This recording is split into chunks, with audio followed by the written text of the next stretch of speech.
So we made a how to not trad climb video, and in that video we told you at the end of it, if you want to see how to multi-pitch, to watch the video over and over. We still got comments on how to multi-pitch climb, so here we are about to multi-pitch climb. We're going to cover rope management, belaying, and swapping leads, and I mean, how to actually lead climb is not really the focus, but just kind of the process of leapfrogging each other all the way up this mountain. So we have two teams. Short team. Short as us. And the tall team. Everybody has different thoughts, processes, and ways of explaining things. So we're going to kind of cut back and forth between the two teams. And hopefully, short team wins.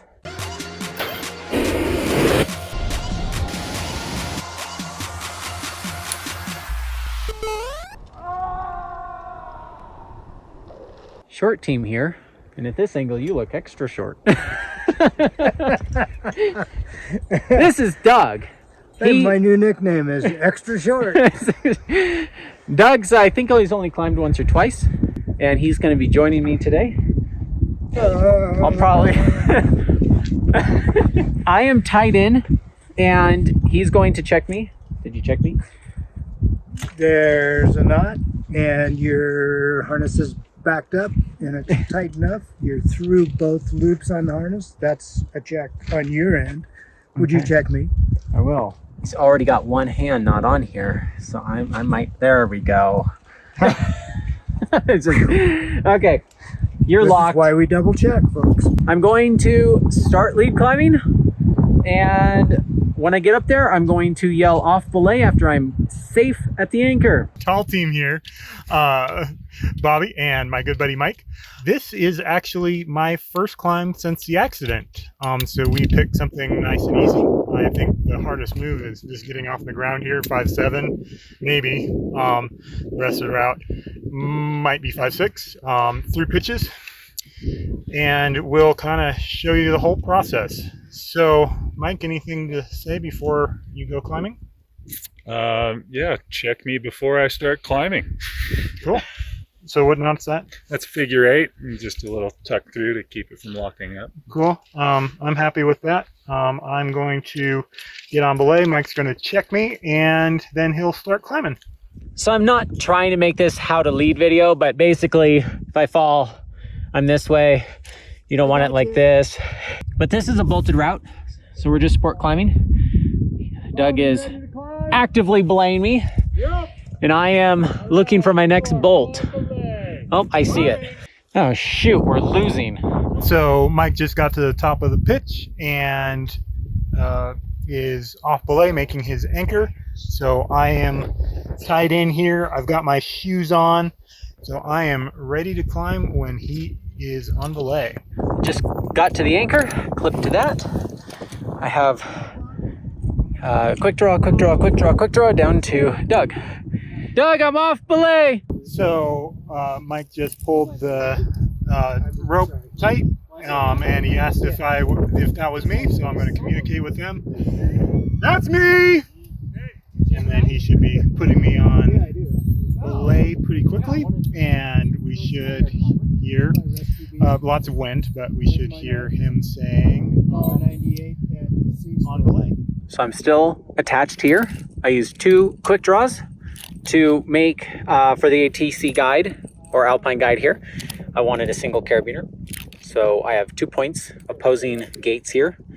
And then that is how you do the guide mode. So basically, if I pull this up, it's going to take 2 hands. You can't pull this down, the rope that he's on. It pinches itself off right here.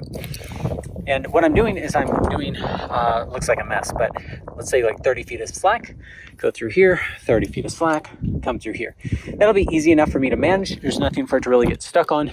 So when he leads the next pitch, that I can just manage that rope. So I'm going to take 2 hands and belay him up. He's already starting, so I should get belaying. So he got up here safe and sound. Yeah. And this is my solution for having no slings with me. But now the rope is pretty much on top. So I'm going to have you clip in personally to the anchor. Then I'll transfer this to my belay loop, and you're magically on lead. Okay, so that is I'm one of those basic. people who doesn't keep a pigtail, whatever you call it, automatically attached to my harness because I might trip or worse, I might get confused. So I just hooked it all up right here. Cool. So, And I can lean back, no hands. all right, now that he's safe-ish, you could always take a bite of the rope and attach it. But we're basically going to one hand. No, I'll definitely belay you with two hands. Don't you worry. So pretty much, we're set up here, and whenever somebody leads, it's nice, especially in this situation, that we have something that pulls me up instead of if he were to slip in the next few moves, that he doesn't just fly past me and then I'm just loading this. This is not meant to be loaded. Yeah.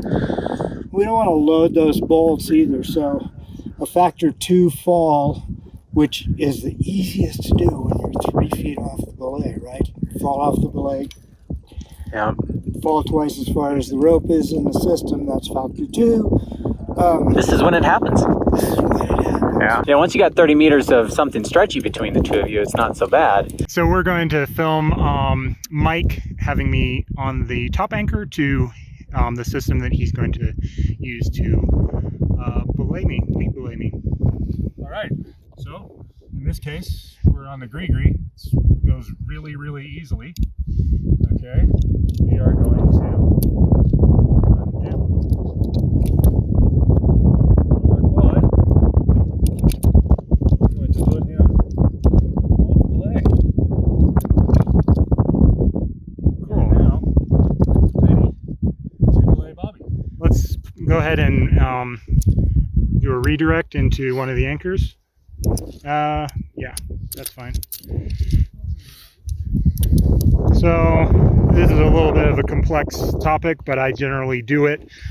So I am falling on this and pulling Mike into this as opposed to falling past Mike and landing on his harness. It's a complicated discussion and there are reasons to do one versus the other, but this is what we're going to do today. Yeah, this is my commonly I put a piece, so I'm not taking the direct fall. Doug is officially off belay. I took him off of my ATC guide here. I'm gonna take this off so it's not dangling. And then I took the first quick draw off already. And as soon as he says that I'm on belay, I can take this off and go because I'm completely ready. If I have a backpack, which I don't, I would already have that on. And I just want to be completely ready to go as soon as I'm allowed to. When we get up there, we'll see how rope management for him is. So I'm going to stop here and explain something. I take it off the bolts, it's pretty simple. And I'm going to clip it pretty handy as if I'm going to go next. This is kind of where I want it. But if there's a cam or whatever, you take it out, then you clip it to yourself, take it off the rope. Depends how comfortable you are, what order you do that in. But you make sure you take the gear with you, follow the route he's already established, and then continue to climb with a cell phone in your hand. And then because I stop for a while, he doesn't know that I'm climbing again. I can just say, climbing, and then he'll pull the rope up. And when you're climbing, you just want to make sure you're not stepping in this. Picking my footholds in my next spot. Get up here. And this is what it looks like. And then you just keep leapfrogging, really. And that is multi-pitch climbing. Team Tall here, and I'd like to point out that we're still at a team short. So I made it to the top, and I have clothed myself in here. This is my personal tether here. I've got a little bit of slack because I'm going to move down when I belay. I've got a figure 8 here that is perfectly dressed, and another figure 8 here that I'm going to attach my belay device into, and I will show you that when I do it. The second belay, and we're using a different system this time. All right, so I'm here and I'm finishing my climb. How are you doing this? I've got you clipped through some draws on the bolts because I didn't bring any runners. Okay. And then comes back down to my brake device. This is a nice system because you get a little pulley effect. I can relax here on my anchor and belay you quite handily and safely. It's just getting less steep. Didn't know this rock could get less steep. This is a good Guy. It's a good crag for first multi-pitch because it's, you know, the climbing is relatively easy and the rope management is relatively easy too. And somebody really did a nice job developing this place, so it is Bobby safe for Hutton new developed climbers. This place, and he discovered it. Too. Oh, There he is. that guy. Yeah. In the wild. Team Tall, Team Tall. that are incidentally ahead of us. All right, so I have set up this ATC in guide mode. We've got this going to the anchor, and then the carabiner for belaying.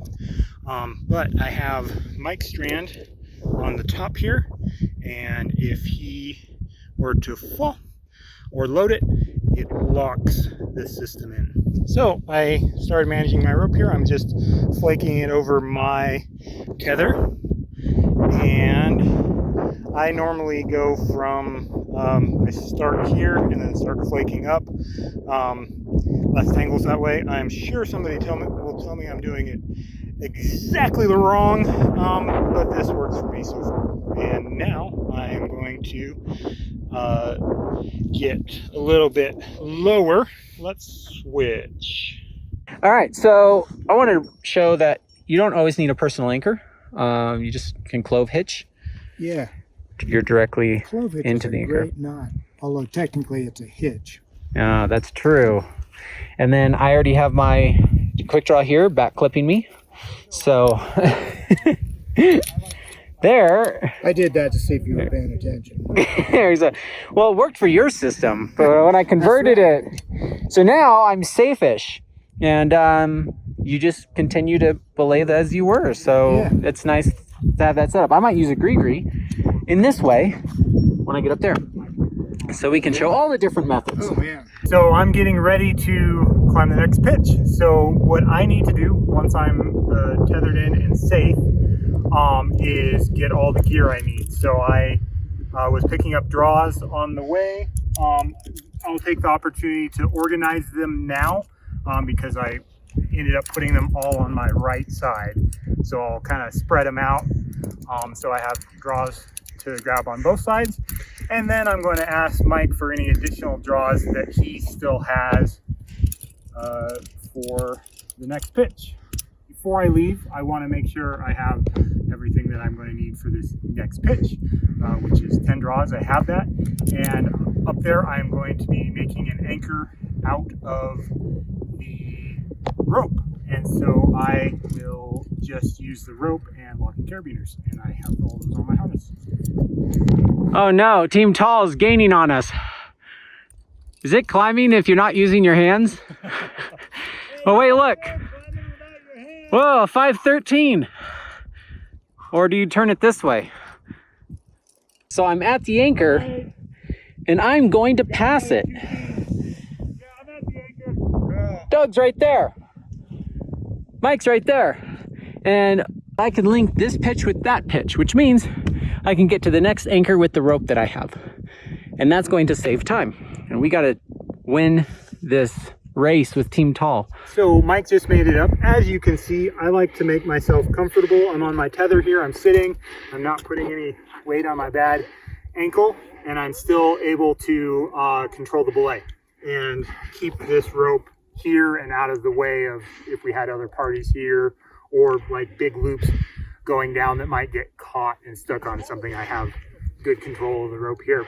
So a flaw of this anchor is you pretty much have to swap leads. So if you were belaying somebody up to you and then you were going to lead the next pitch, you'd have to disassemble this all and do some tricks to get set up for to lead again. But as it is, Mike's going to lead the next pitch, and all I have to do is take switch the belay from the anchor there to me, and then belay him up. It takes more breathing than it does technique, but You skip 2 bolts down there. yeah. You're either bold or you're short-sighted. Or short of quick draws. Yeah. So what I'm happened? short of breath. We're the short team. Apparently I only got to this one before we ran out of rope. So how did you fix that? I simply unclipped from the anchor and started climbing. So we literally were simul climbing. You were getting to the anchor, I was getting above the last one. It's less safe because suppose I had fallen before you got here, I would have pulled you off and you would have gone longer before you'd be below the top bolt and we'd all equalize out and stop. Yeah. So we're not going to die, but if I fell, it would act like a teeter-totter and it'd be mostly okay. yeah, exactly. So I went from this bolt to here, and when I got here, I just clipped to these 2 carabiners, Yeah. and then I was instantly safe-ish. And so now Doug's still climbing. He's not really within range of yelling now. And so I threw on my gree directly on my harness, and I've been belaying him up here like he did with the ATC. With the gree. I guess I'll belay you up there. There's not a lot of things to clip. Okay. Just don't fall in those 4th class pitch. your The infamous 4th class. bouldering shoes that you got on. Yeah, right. Sitting hip belay here. This is like an alpine climbing technique, really, but it's very handy in a hurry. You don't have an anchor. I don't really need one. It's 4th class climbing. But this is the important part. I'm going to sit against the top of this flake. See, so it'd be pretty hard to pull it off of here, and that's the point. And then the rope around my waist. This is old school, but this is how I learned how to belay in 1958. And I can take the rope in pretty fast this way, which is handy because he's coming up from hurt. And it's, well, I don't know how bold he is, but maybe he'll even give me a little fall here and test my belay. So I can show you that, sketchy as it looked, I only show you this because it's like alpine climbing technique where there's a lot of 4th class where you're trying to move fast. But as you can see, it actually holds weight. Oh yeah? It's a real belay. Yeah, go ahead if you want. We'll put a dyno on here and see what the MBS of Doug is. Yeah. So, the needle's into BS. Basically, multi-pitch climbing is technically a lot harder than what we just showed because you're actually climbing vertical stuff and you have other parties around. You're going to want to do rope management. You could do it over your personal anchor, around your neck. You could clip it back and forth through the anchor. Basically, you're leapfrogging each other, or if you have the leader go up, the same person go up the whole time. You just want to make sure your rope is managed to where you're not having rope issues while they're in the middle of a lead. Belaying people, if you have the right devices, can be pretty easy. I didn't think a video this simple was that important until somebody sent me a video of somebody doing this. We tested this and it is around 8 kilonewtons, if that makes you feel any better, under perfect conditions. However, somebody also, a different person, just sent me the fact that this came out on them. Yeah. For no reason. Just saying. Anyways, clipped like this. So basically all the force was attached to this wire, which is only to keep this thing from falling off your harness. And this isn't even guide mode. Like, it doesn't lock anything off. You have to clip the, I don't know, the eye in order for that guide mode to work. So understand your belay devices. Maybe go through the thing and belay this way. Have this thing at the anchor. There's all sorts of ways to do it. Hopefully Team Tall showed you things we didn't show you on Team Short here. But the idea is you always want to be clipped in. And I could take this rope, but there's a thing here, and I could clip myself in. I don't always have to have a personal anchor. And, well, Doug here is hip, and so are his belays.